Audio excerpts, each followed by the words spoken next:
Chapter 3. The Dominant Primordial Beast. The dominant primordial beast was strong in buck, and under the fierce conditions of trail life it grew and grew. Yet it was a secret growth. His newborn cunning gave him poise and control. He was too busy adjusting himself to the new life to feel at ease, and not only did he not pick fights, but he avoided them whenever possible.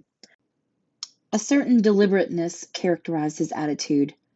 He was not prone to rashness and to precipitate action, and in the bitter hatred between him and Spitz he betrayed no impatience. He shunned all offensive acts. On the other hand, possibly because he divined in Buck a dangerous rival, Spitz never lost an opportunity of showing his teeth. He even went out of his way to bully Buck, striving constantly to start the fight which could only end in the death of one or the other. Early in the trip this might have taken place had it not been for an unwanted accident. At the end of this day they made a bleak and miserable camp on the shore of Lake Labage. Driving snow, a wind that cut like a white-hot knife, and darkness had forced them to grope for a camping place. They could hardly have fared worse. At their backs rose a perpendicular wall of rock, and Perrot and Francois were compelled to make their fire and spread their sleeping robes on the ice of the lake itself. The tent they had discarded at Dea in order to travel light. A few sticks of driftwood furnished them with a fire that thawed down through the ice and led them to eat supper in the dark. Close in, under the sheltering rock, Buck made his nest. So snug and warm was it that he was loath to leave it once Francois distributed the fish in which he had first thawed over the fire. But when Buck finished his ration and returned, he found that his nest was occupied. A warning snarl told him that the trespasser was Spitz. Till now, Buck had avoided trouble with his enemy, but this was too much. The beast in him roared. He sprang upon Spitz with a fury which surprised them both, and Spitz particularly, for his whole experience with Buck had gone to teach him that his rival was an unusually timid dog who managed to hold his own only because of his great weight and size. Francois was surprised too when they shot out in a tangle from the disrupted nest, and he divined the cause of the trouble. "Ha ha!" he cried to Buck. "Give it to him, by gar! Give it to him, the dirty thief!" Spitz was equally willing. He was crying with sheer rage and eagerness as he circled back and forth for a chance to spring in. Buck was no less eager and no less cautious, and as he likewise circled back and forth for the advantage. But it was then that the unexpected happened, the thing which projected their struggle for supremacy far into the future, past many a weary mile of trail and toil. An oath from Perrot, the resounding impact of a club upon a bony frame, and the shrill yelp of pain heralded the breaking forth of pandemonium. The camp was suddenly discovered to be alive with skulking furry forms, starving huskies, 4 or 5 score of them who had scented the camp from some Indian village. They'd crept in while Buck and Spitz were fighting, and when the 2 men sprang among them with stout clubs, they showed their teeth and fought back. They were crazed by the smell of food. Perrot found one with his head buried in the grub box. His club landed heavily on the gaunt ribs, and the grub box was capsized to the ground. On the instant, a score of the famished brutes were scrambling for the bread and bacon. The clubs fell upon them unheeded. They yelped and howled under the rain of blows, but struggled none the less madly, till the last crumb had been devoured. In the meantime, the astonished team dogs had burst out of their nests, only to be set upon by the fierce invaders. Never had Buck seen such dogs. It seemed as though their bones would burst through their skins. They were mere skeletons draped loosely in draggled hides, with blazing eyes and flavored fangs. But the hunger madness made them terrifying, irresistible. There was no opposing them. The team dogs were swept back against the cliff at the first onset. Buck himself was beset by 3 huskies, and in a tryst his head and shoulders were ripped and slashed. The din was frightful. Billy was crying as usual. Dave and Select, dripping blood from a score of wounds, were fighting bravely side by side. Joe was snapping like a demon. Once his teeth closed on the foreleg of a husky, and he crunched down through the bone. Pike, the malingerer, leaped upon the crippled animal, breaking its neck with a quick flash of teeth and a jerk. Buck got a frothing adversary by the throat, and he was sprayed with blood when his teeth sank through the jugular. The warm taste of it in his mouth goaded him to greater fierceness. He flung himself upon another, and at the same time felt teeth sink into his own throat. It was Spitz, treacherously attacking from the side. Perrot and Francois, having cleaned out their part of the camp, hurried to save their sled dogs. The wild wave of famished beasts rolled back before them, and Buck shook himself free, but it was only for a moment. The 2 men were compelled to run back to save the grub, upon which the huskies returned to attack the team. Billy, terrified into bravery, sprang through the savage circle and fled away over the ice. Pike and Dub followed on his heels with the rest of the team behind. As Buck drew himself together to spring after them, out of the tail of his eye he saw Spitz rush upon him with the evident intention of overthrowing him. Once off his feet and under that mass of huskies, there would be no hope for him. But he braced himself to the shock of Spitz's charge, then joined the flight out onto the lake. Later, the 9 team dogs gathered together and sought shelter in the forest. Though unpursued, they were in a sorry plight. There was not one who was not wounded in 4 or 5 places, while some were wounded grievously. Dub was badly injured in a hind leg. Dolly, the last husky added to the team at Dea, had a badly torn throat. Joe had lost an eye, while Billy, the good-natured, with an ear chewed and rent to ribbons, cried and whimpered throughout the night. At daybreak they limped warily back to camp to find the marauders gone, and the 2 men in bad tempers. Fully half their grub supply was gone. The huskies had chewed through the sled lashings and canvas coverings. In fact, nothing, no matter how remotely eatable, had escaped them. They'd eaten a pair of Perrotte's moose-hide moccasins, chunks out of the leather traces, and even 2 feet of lash from the end of Francois's whip. He broke from the mournful contemplation of it to look over his wounded dogs. "Ah, my friends, maybe it make you mad dog does many bites. Maybe all mad dogs tackle them. What do you think, Perrotte?" The courier shook his head dubiously. With 400 miles of trail still between him and Dawson, he could ill afford to have madness break out among his dogs.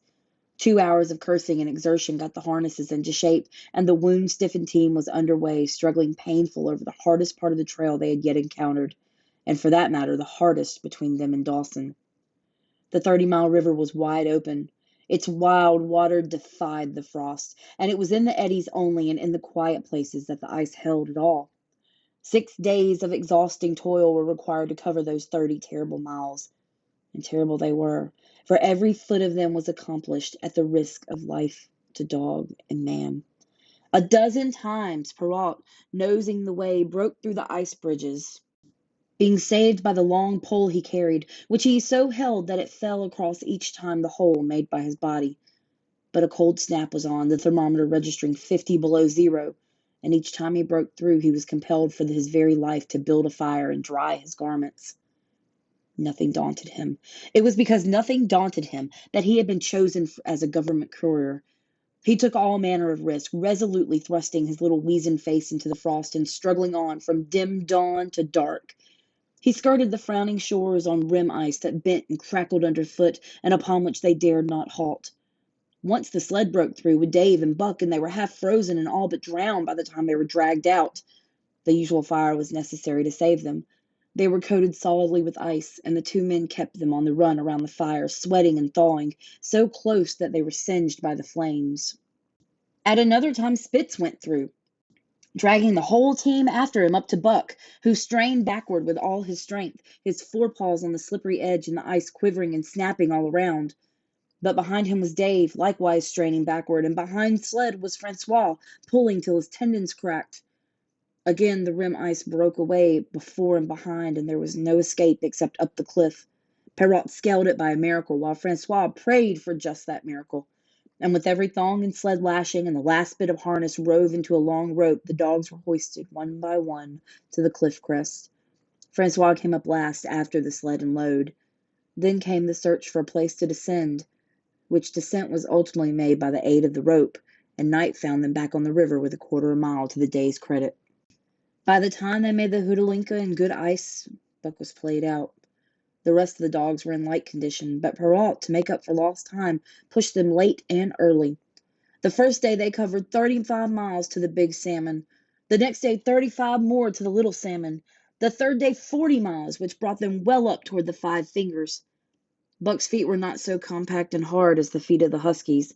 His had softened during the many generations since the day that his last wild ancestor was tamed by a cave dweller or riverman. All day long he limped in agony, and camp once made, lay down like a dead dog. Hungry as he was, he would not move to receive his ration of fish, which Francois had to bring to him.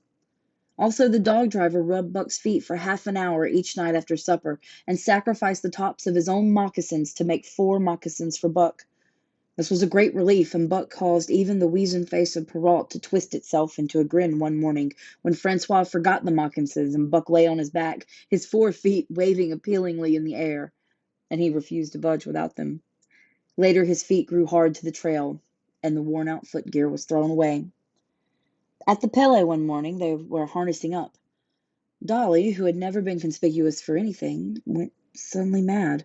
She announced her condition by a long, heartbreaking wolf howl that sent every dog bristling with fear, and then she sprang straight for Buck. He'd never seen a dog go mad, nor did he have any reason to fear madness, yet he knew that here was horror, and he fled away from it in a panic. Straight ahead he raced, with Dolly panting and falling one leap behind. Nor could she gain on him, so great was his terror, nor could he leave her, so great was her madness. He plunged through the wooded breast of the island, flew down to the lower end, crossed a back channel filled with rough ice to another island, gained a third island, curved back to the main river, and in desperation started to cross it. After all the time, though he did not look, he could hear her snarling just one leap behind. Francois called to him a quarter of a mile away, and he doubled back, still one leap ahead, gasping painfully for air and putting all his faith that Francois would save him. The dog driver held the axe poised in his hand, and as Buck shot past him, the axe crashed down upon Mad Dolly's head. Buck staggered over against the sled, exhausted, sobbing for breath, helpless. This was Spitz's opportunity. He sprang upon Buck, and twice his teeth sank into the unresisting foe and ripped and tore to the flesh and bone. Then Francois's lash descended, and Buck had the satisfaction of watching Spitz receive the worst whipping as yet administered to any of the teams. "One devil, that Spitz. Some day him kill that Buck." "Dat Buck, 2 devils. All the time I watch Buck, I know for sure. Listen, some damn fine day him go mad like hell and him chew dat Spitz all up and spit him out on the snow. Sure, I know." From then on, it was war between them. Spitz, as lead dog and acknowledged master of the team, felt his supremacy threatened by the straying, southless dog. And strange Buck was to him, for of the Southland dogs he had known, not one had shown up worthily in camp and on the trail. They were all too soft, dying under the toil, the frost, the starvation. Buck was the exception. He alone endured and prospered, matching the husky in strength, savagery, and cunning. Then he was a masterful dog, and what made him dangerous was the fact that the club of the man in the red sweater had knocked out all that blind pluck and rashness out of his desire for mastery. He was preeminently cunning, and he could bide his time with a patience that was nothing less than primitive. It was inevitable that the clash for leadership should come. Buck wanted it. He wanted it because it was his nature, because he had been gripped tight by that nameless, incomprehensible pride of the trail and trace, that pride which holds dogs in the toil to the last gasp, which lures them to die joyfully in the harness and breaks their hearts if they're cut out of the harness. This was the pride of Dave as wheel dog, of Selects as he pulled with all his strength. The pride that laid hold of them at break of camp, transforming them from sour and sullen brutes into straining, eager, ambitious creatures. The pride that spurred them on all day and dropped them at the pitch of camp at night, letting them fall back into gloomy unrest and uncontent.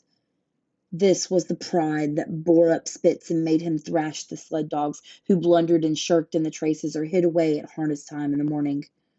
Likewise, it was this pride that made him fear Buck as a possible lead dog. And this was Buck's pride, too. He openly threatened the other's leadership. He came between him and the shirks he should have punished. And he did so, deliberately. One night there was a heavy snowfall, and in the morning Pike, the malingerer, did not appear. He was securely hidden in his nest under a foot of snow. Francois called him and sought him in vain. Spitz was wild with wrath. He raged through the camp, smelling and digging in every likely place, snarling so frightfully that Pike heard and shivered in his hiding place. But when he was at last unearthed and Spitz flew at him to punish him, Buck flew with equal rage in between. So unexpected was it, and so shrewdly managed, that Spitz was hurled backward and off his feet. Pike, who had been trembling abjectly, took heart at the open mutiny and sprang upon his overthrown leader. Buck, to whom fair play was a forgotten code, likewise sprang upon Spitz. But Francois, chuckling at the incident while unswerving in his administration of justice, brought his lash down upon Buck with all his might. This failed to drive Buck from his prostrate rival, and the butt of the whip was brought into play. Half stunned by the blow, Buck was knocked backward, and the lash laid upon him again and again, while Spitz soundly punished the many times offending Pike. In the days that followed, as Dawson grew closer and closer, Buck still continued to interfere between Spitz and the culprits. But he did it craftily, when Francois was not around. With the covert mutiny of Buck, a general insubordination sprang up and increased. Dave and Sol-Leks were unaffected, but the rest of the team went from bad to worse. Things no longer went right. There was continual bickering and jangling. Trouble was always afoot, and at the bottom of it was Buck. He kept Francois busy, for the dog driver was in constant apprehension of the life and death struggle between the two, which he knew must take place sooner or later. And on more than one night, the sounds of quarreling and strife among the dogs turned him out of his sleeping robe, fearful that Buck and Spitz were at it. But the opportunity did not present itself, and they pulled into Dawson one dreary afternoon with the great fight still to come. Here were many men and countless dogs, and Buck found them all at work. It seemed the ordained order of things that dogs should work. All day they swung up and down the main street in long teams, and in the night their jingling bells still went by. They hauled cabin logs and firewood, freighted up to the mines, and did all the manner of work that horses did in Santa Clara Valley. Here and there Buck met Southland dogs, but in the main they were the wild wolf husky breed. Every night, regularly at 9, at 12, at 3, they lifted a nocturnal song, a weird and eerie chant, in which it was Buck's delight to join. With the aurora borealis flaming coldly overhead, or the stars leaping in the frost dance, and the land numb and frozen under its pall of snow, this song of the huskies might have been the defiance of life. Only it was pitched in minor key, with long-drawn wailings and half-sobs, and was more of a pleading of life, the articulate travail of existence. It was an old song, old as the breed itself, one of the first songs of the younger world in a day when songs were sad. It was invested with the woe of unnumbered generations, this plaint by which Buck was so strangely stirred. When he moaned and sobbed, it was with the pain of living that was of old pain of his wild fathers, and the fear and mystery of the cold and dark that was to them fear and mystery.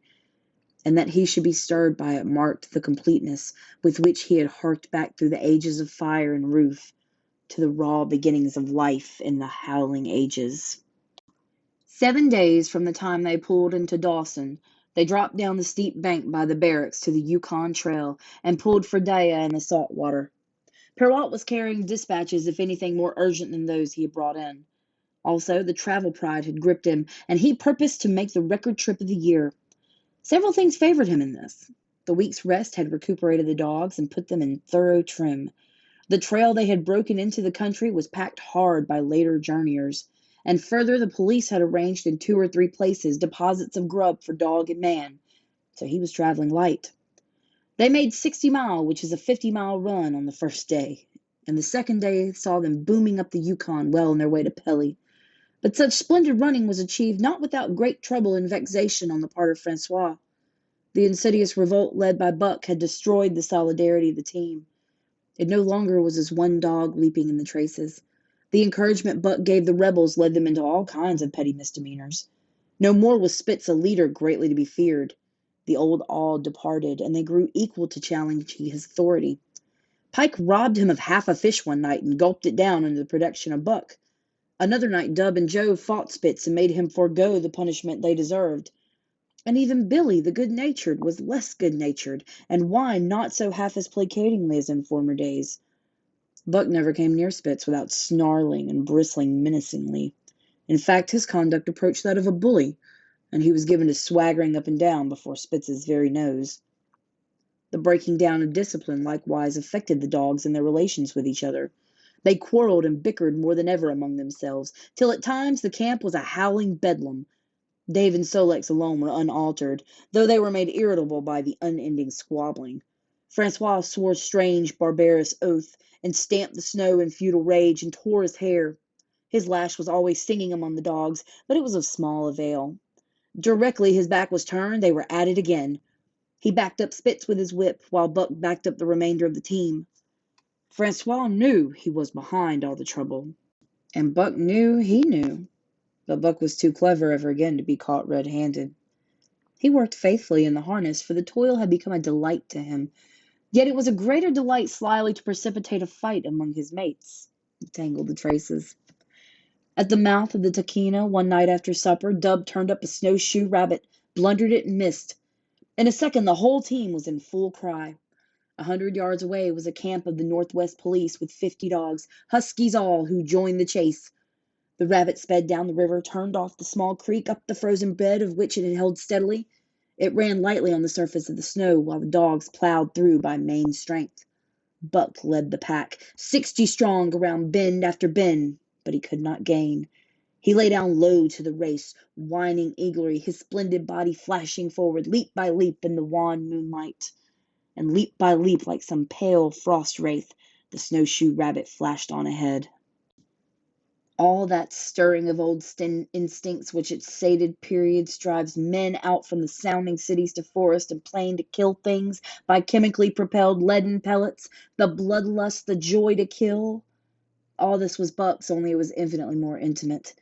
He was ranging at the head of the pack, running the wild thing down, the living meat, to kill with only his teeth and wash his muzzle to the eyes in warm blood. There is an ecstasy that marks the summit of life, and beyond which life cannot rise. And such is the paradox of living. This ecstasy comes when one is most alive, and it comes as a complete forgetfulness that one is alive. This ecstasy, this forgetfulness of living, comes to the artist caught up out of himself of a sheet of flame. It comes to the soldier war mad on a stricken field and refusing quarter. And it came to Buck, leading the pack, sounding the old wolf cry, straining after the food that was alive and that fled swiftly before him through the moonlight. He was sounding the deeps of his nature, and the parts of his nature that were deeper than he, going back to the womb of time. He was mastered by the sheer surging of life, the tidal wave of being, the perfect joy of each separate muscle, joint, and sinew. In that moment everything was not death, that it was aglow and rampant, expressing itself in movement, flying exultantly under the stars and over the face of dead matter that did not move. But Spitz, cold and calculating even in his supreme moods, left the pack, and he cut across a narrow neck of land where the creek made a long bend around. Buck did not know this, and he rounded the bend, the frost wraith of a rabbit still flitting before him. He saw another and larger frost wraith leap from the overhanging bank into the immediate path of the rabbit. It was Spitz.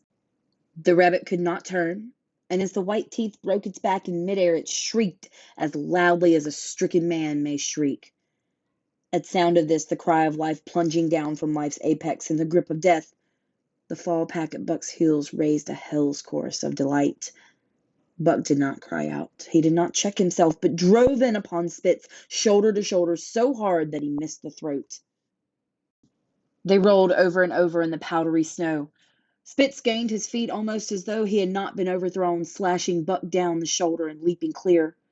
Twice his teeth clicked together like the steel jaws of a trap as he backed away for better footing, with lean and lifting lips that writhed and snarled. In a flash, Buck knew it. The time had come. It was to the death. As they circled about, snarling, ears laid back, keenly watchful for the advantage, the scene came to Buck with a sense of familiarity. He seemed to remember it all, the white woods and earth, the moonlight, the thrill of battle. Over the whiteness and silence brooded a ghostly calm. There was not the faintest whisper of air, nothing moved, not a leaf quivered, the visible breaths of the dogs rising slowly and lingering in the frosty air. They had made short work of the snowshoe rabbit, these dogs that were ill-tamed wolves, and they were now drawn up in expectant circle. They too were silent, their eyes only gleaming and their breaths drifting slowly upward. To Buck it was nothing new or strange, this scene of old time. It was as though it had always been, the wonted way of things. Spitz was a practiced fighter. From Spitzbergen through the Arctic and through Canada and the Barrens, he had held his own with all manner of dogs and achieved to mastery over them. Bitter rage was his, but never blind rage. In passion to rend and destroy, he never forgot that his enemy was in like passion to rend and destroy. He never rushed till he was prepared to receive a rush, never attacked till he had first defended that attack. In vain Buck strove to sink his teeth into the neck of the big white dog. Wherever his fangs struck for the softer flesh, they were countered by the fangs of Spitz. Fang clashed fang, and lips were cut and bleeding, but Buck could not penetrate his enemy's guard. Then he warmed up and enveloped Spitz in a whirlwind of rushes. Time and time again he tried for the snow-white throat, where life bubbled near to the surface, and each time and every time Spitz slashed him and got away. Then Buck took to rushing, as though for the throat, when suddenly drawing back his head and curving in from the side, he would drive his shoulder at the shoulder of Spitz as a ram by which to overthrow him. But instead, Buck's shoulder was slashed down each time as Spitz leaped lightly away. Spitz was untouched, while Buck was streaming with blood and panting hard. The fight was growing desperate, and all the while the silent and wolfish circle waited to finish off whichever dog went down. As Buck grew winded, Spitz took to rushing, and he kept him staggering for footing. Once Buck went over, and the whole circle of 60 dogs started up, but he recovered himself almost in midair, and the circle sank down again and waited. But Buck possessed a quality that made for greatness: imagination. He fought by instinct, but he could fight by head as well.